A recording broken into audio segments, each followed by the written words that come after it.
Ok, si tu as cliqué sur cette vidéo, c'est parce que tu te demandes si tu devrais t'inscrire à l'école d'art. Tu as cliqué sur la bonne vidéo. La fameuse question, est-ce que ça vaut la peine de s'inscrire à l'école d'art? Est-ce que c'est une perte de temps? Est-ce que c'est même trop cher?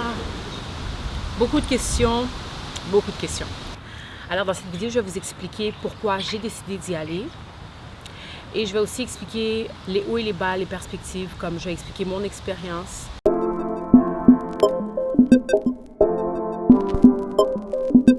Il y a quelques années de cela, je me suis inscrite à l'école d'art et j'ai appris beaucoup de choses et je vais vous dire mon expérience. Donc tout d'abord, j'ai commencé le pourquoi je me suis inscrite à l'école d'art. Bon, moi, tout d'abord, je suis allée à Concordia, à l'université Concordia. J'ai décidé de rentrer en photographie Fine Arts. Très bon programme. C'est vraiment une décision que j'embrasse jusqu'à aujourd'hui. Ça a été une bonne décision. Maintenant, pourquoi j'ai décidé d'y aller? C'est tout simplement parce que je faisais déjà de la photographie portrait. Donc, je prenais des photos d'un peu tout le monde. J'ai commencé à faire de la photo. Je me prenais moi-même en photo pour mettre sur Facebook. Et ensuite, bon, mon frère m'a demandé, ma soeur, et ça s'étend. Donc, c'est comme ça que moi, j'ai commencé.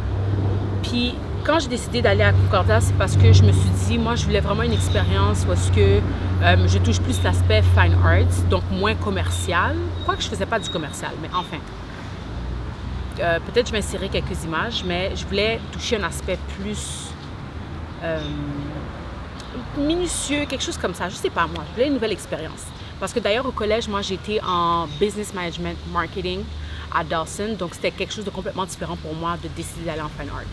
Et aussi, je me suis dit, ce serait un bon milieu aussi pour rencontrer du monde qui font eux aussi de l'art. Parce que là, au lieu d'être entouré de business people, je vais rencontrer d'autres genres de personnes. C'était cool, ça. OK, donc c'est un programme de 3 ans, mais moi, je l'ai fait sur 5 ans. Et puis, je vais vous avouer, j'ai pas encore mon diplôme. Il me reste un cours à terminer. Pour vous expliquer comment ça a été un gros parcours pour moi. En 2017, j'ai commencé l'école d'art. Et aujourd'hui, on est en 2023. Donc, c'est juste pour donner une petite idée. OK, alors, je vais dire les principales choses qui ont été super cool à Concordia. Donc, tout d'abord, Concordia, eux, ils ont un super lab. Donc, si tu pratiques de l'analogue ou quelque chose comme ça, c'est vraiment une place où tu auras l'espace pour développer tes photos, développer ta pellicule, imprimer tes photos, faire des impressions, que ce soit dans le dark room ou sinon le black and white room, dans le dark room, color room ou sinon le black and white room, ce qui est vraiment cool. Puis même aussi leurs ordinateurs, leurs printers qui sont digitales, c'est vraiment cool comme vraiment. Puis même le staff, les techniciennes je vais dire même, qui ont le poste là-bas sont excellents. Ils sont vraiment excellents. Ils connaissent leur affaire. Et puis, je pense que même ils enseignent aussi. Donc, c'est pas n'importe qui. C'est vraiment un staff incroyable. Les professeurs, oh my God. Je me rappelle pas avoir eu un mauvais prof. C'est sûr que, bon, chaque prof est différent. Chaque prof a leur style. Mais comme les perspectives qui sont amenées sont vraiment différentes de chaque professeur quand ils évaluent le travail. Maintenant aussi, comment les classes fonctionnent principalement, c'est...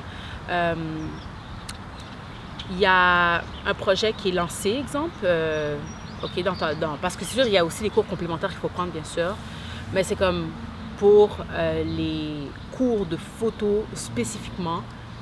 Donc, comment c'était fait le format de classe? Au début de la session, tu commences un projet, et puis ce même projet, c'est ce que tu vas présenter à la fin de la session. Donc, tout le creative process, tu le fais là avec ta classe. Puis comment ça marche, c'est qu'au début, tu présentes ton sujet au professeur. Après ça, tu vas faire une critique, où est-ce que tu présentes ton travail à la classe quand tu es rendu à la moitié du travail. Donc, cette étape-là, c'est vraiment pour donner des feedbacks, qu'est-ce qui est vu, on regarde les intentions, qu'est-ce qui pourrait comme vraiment amener le travail à un haut niveau ou qu'est-ce qui nuit au travail. Donc, c'est pas mal ça, la discussion, ce qui est vraiment nice parce que tu as la perspective de beaucoup d'élèves. Et on est tous de différents backgrounds parce que généralement, à l'université, c'est du monde de un peu partout. Enfin. Donc, il y a ça qui est cool. Puis aussi, tu apprends comme l'aspect qui est vraiment montré dans les cours. Oh là là. L'aspect dans les cours, c'est vraiment plus l'aspect technique qu'on te montre. Donc, on te montre comment utiliser une caméra, Donc, c'est pas mal ça. Puis comment aussi monter une série. Bon, je vais admettre directement. L'aspect business et artistique, elle n'est pas enseignée. Et moi, parce que justement en 2016, je faisais déjà de la photo pour monsieur, madame, tout le monde, eh bien, j'avais déjà j'échangeais déjà mes services de photographie pour de l'argent. Donc, quand je suis allée à l'école Fine Arts, c'est pas vraiment quelque chose qui a été touché, c'était vraiment plus un aspect de comment créer ton travail. Fait qu'après ça, amener ça dans le monde réel, c'est une autre paire de manches. Quoique, à la fin de ma session, la session passée, il y a un cours qui s'appelle Survival Tactique. Et ça te dit exactement quoi faire pour survivre en tant qu'artiste après l'école. Ça te dit les ressources possibles. Ça te dit comment faire un livre. C'est vraiment des trucs importants pour un artiste là, à savoir. Donc, il y a ce cours-là qui est offert, mais malheureusement, c'est juste une session. Alors que je pense que l'aspect business et l'aspect débrouillardise d'un artiste devrait être vraiment plus mis de l'avant. Surtout qu'on sait comment beaucoup d'artistes crevent de faim. Soyons honnêtes.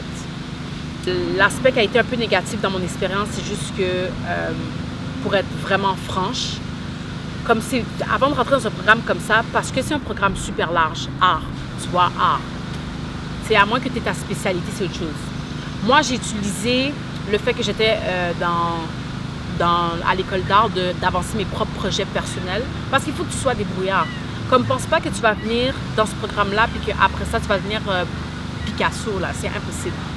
Ou, je sais pas moi, quel photographe, Dorothy Lounge, ou je sais pas, peu importe, mais par contre, c'est comme vraiment, ça a été une très bonne opportunité pour moi de pousser des projets que j'ai toujours voulu pousser, ou même d'explorer des choses que comme j'aurais pas cru, différents matériels, parce que tu t'inspires aussi de d'autres élèves. C'est ça qui est vraiment cool avec ce projet-là, le fait d'aller dans un programme d'art. Tu vois différentes pratiques, donc tu es obligé d'être inspiré, c'est impossible de ne pas l'être. Sinon, c'est ça, j'encouragerais que, exemple, si tu décides d'aller à l'école d'art, écoute, trouve des grants, comme pour de vrai, là, applique pour des grants, parce que je trouve que comme, ou un scholarship, I should say, scholarship, ou sinon si tu as un travail qui peut te financer ça pour certaines techniques et tout, ou sinon sois sûr que comme tu es un backup plan, comme quelque chose qui roule en attendant que comme tu pousses cette carrière d'artiste. Ou peut-être aussi que tu veux aller dans ce programme-là, puis tu veux pas nécessairement être un artiste, tu veux juste, comme connaître la scène, puis être entouré d'artistes parce que tu es un curator, ou peu importe, un recruteur d'artistes. Enfin. Donc, c'est pas mal ça. Donc, vraiment, si j'ai à donner un conseil, si je résume tout ça, OK? Sois sûr de connaître, de savoir pourquoi tu y vas. Sois sûr aussi d'avoir un plan en termes de finances et assure-toi aussi que quand tu appliques pour des programmes comme ça, que tu essaies d'avoir des scholarships parce que c'est possible, il y en a plein. Il faut juste les chercher et les connaître ou sinon consulter un advisor. Maintenant, approche cette décision-là avec intention. Sois comme c'est pourquoi tu y vas. Va juste pas là pour comme wonder et tout, comme perds pas ton temps, tu vois. Et aussi, comme il n'y a pas juste à l'école d'art que tu peux apprendre l'art. Tu peux apprendre dans la vie de tous les jours, tu peux carrément faire et apprendre en faisant. Moi, c'est comme ça que j'ai appris la photo personnellement.